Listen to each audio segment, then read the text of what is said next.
চা হয়তো সবারই খুব প্রিয়, তাই না? শুধুমাত্র মনে হয় আমিই ব্যতিক্রম। তো তোমরা কে, কে চা খেতে পছন্দ করো সেটা একটু কমেন্টে জানিয়ে দিও তো।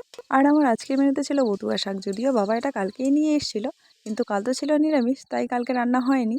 আর দিদি এদিকে হঠাৎ ফোন করে বলল যে আজকে নাকি দিদির এ বাড়িতে আসার কথা। তাই ভাবলাম এখন আর কোথায় কি পাওয়া যাবে, তো বাড়িতে অনেকগুলো মুরগির ডিম জমেছিল, সেগুলোই বানিয়ে নিলাম। তারপর এদিকে স্নান টান করে আগে বসে পড়লাম দিদির কাছে ভিডিও কল করতে মাম্মামকে দেখার জন্য।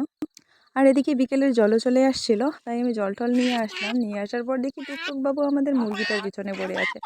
যেহেতু এটা ব্রয়লার মুরগি ছিল, তাই খুব সহজেই এটাকে ধরতে পারছিল আর আদর করে দিচ্ছিল। আর ও না বুঝতে পেরে গিয়েছিল যে আমি ওর ভিডিও বানাচ্ছি, তাই ছুটতে চলে আসলো ওর নিজের ভিডিওটা দেখার জন্য।